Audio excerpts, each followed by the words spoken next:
ආයුබෝවන් හැපිනෙස් YouTube channel එකට සාදරයෙන් පිළිගන්නවා. තවම මගේ channel එක subscribe කරලා නැත්නම් subscribe කරන්නත් අමතක කරන්න එපා.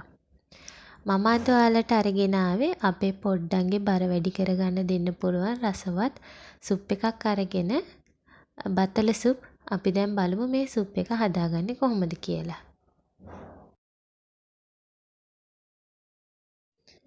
මුලින්ම මම පෑන් එකක් ලිපේ තියලා ඒකට ගී ටිකක් එකතු කරගත්තා. ඔයාලට ගෙදර ගී නැත්තම් පොල් තෙල් උනත් පාවිච්චි කරන්න පුළුවන්. ඊට පස්සේ ගී ටික මේ විදිහට දිය වුණාට පස්සේ මම දැන් මේකට එකතු කරගන්න පොඩියට කපාගත්ත සුදු ලුණු සහ රතු ලුණු ටිකක් එකතු කරලා ගී වලින් හොඳට ටික වෙලාවක් තෙම්පරාදු කරගන්නවා.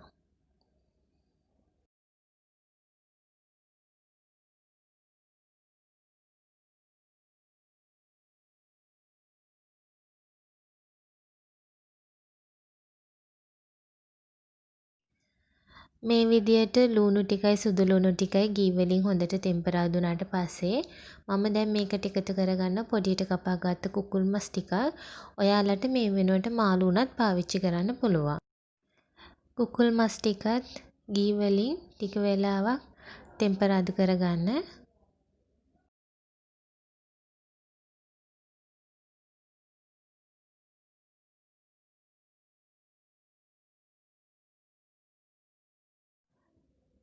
කුකුල් මස් ටිකත් හොඳට ගී වලින් තැම්බුණාට පස්සේ මම ඒකට එකතු කරගන්න පොඩියට කපාගත්ත කහ බතල එකතු කරලා ඒකත් ටික වේලාවක් මම ගී වලින් තැම්බෙන්න දෙනවා.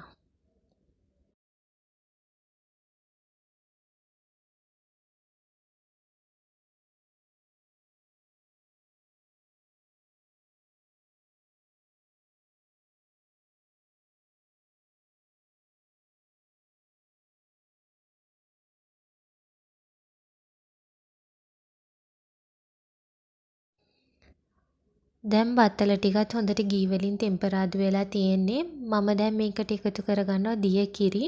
අපිට සුප් එක උයන්න අවශ්‍ය කරන ප්‍රමාණයට දිය කිරි එකතු කරලා සුප් එක උයා ගන්න ඕනේ.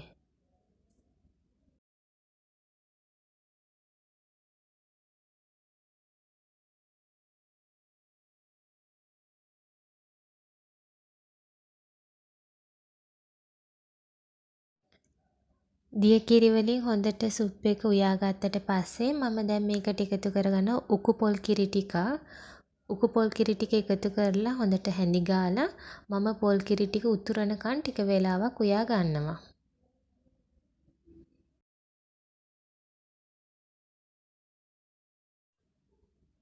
මම දැන් අපේ සුප් එකට රස අනුව ලුණු කුඩු ගම්බිරිස් කුඩු එකතු කරගන්න යන්නේ. ලුණු කුඩු එකතු කරන්නේ අවුරුද්දට වැඩි බබාලට, අවුරුද්දට අඩු බබාලට ලුණු කුඩු එකතු කරගන්න එපා. බබාලාගේ රස අනුව ගම්බිරිස් කුඩු එකතු කරගන්න.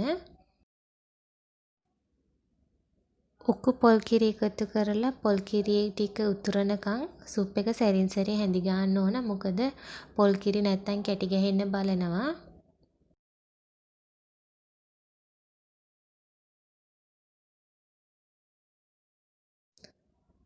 දැන් මම සුප් එක උයාගෙන ඉවරයි. මම ලිප ඕෆ් කරනවා. ලිප ඕෆ් කරලා මම මේකට පොඩියට කපාගත්ත ලූණු කොළ ටිකක් එකතු කරගන්නවා. ඔයාලට ලූණු කොළ නැත්තම් ලීක්ස් ගෙදර තියෙන වෙන කොළ జాතියක් උනත් එකතු කරගන්න පුළුවන්. මම දැන් සුප් එක ටිකක් නිවෙන්න තියලා බ්ලෙන්ඩර් කප් එකට දාලා සුප් එක හොඳට බ්ලෙන්ඩ් කරගන්නවා. ඊට පස්සේ මම දැන් බබාලගේ කප් එකට දාගෙන මේකට නට් පවුඩර් ටිකක් එකතු කරගන්නවා. නට් පවුඩර් හදන හැටි වීඩියෝ එකක් මම කලින් කරලා තියෙනවා. ඒකේ link එක මම description box එකේ දාන්නම්. නට් පවුඩර් එකතු කරන්නේ අවුරුද්දට වැඩි බබාලට. නට් පවුඩර් නැත්තම් ඔයාලට මේකට කුඩු කරගත්ත රටකජු ටිකක් ආමන්ඩ් කුඩු ටිකක් එකතු කරගන්න පුළුවන්. ඒකත් හැබැයි අවුරුද්දට වැඩි බබාලට. අවුරුද්දට අඩු බබාලට ඔයාලට තල කුඩු ටිකක්, තල ඇට ටිකක් එකතු කරගන්න පුළුවන්. තල ඇට ඕනම වයස් සීමාවක බබෙක්ට එකතු කරගන්න පුළුවන්. හැබැයි මාස 7න් ඉහළ බබාලට. දැන් මම සුප් එක හදාගෙන ඉවරයි. ඉතින් මගේ බබාලා දෙන මේ සුප් එකට ගොඩක් ආසයි. ඒ විතරක් නෙමෙයි මේ සුප් එකෙන් බබාලගේ බර වැඩි වෙනවා. මොකද බතල කියන්නේ බබාලගේ බර වැඩි කරන ආහාරයක්. ඉතින් ඔයාලත් බබාලට හදලා දීලා බලන්න. මගේ වීඩියෝ එකට ලයික් කරන්න, කමෙන්ට් කරන්න. අලුත් වීඩියෝ එකකින් හමු වෙනතුරු ඔයාලා හැමෝටම සුබ දවසක්.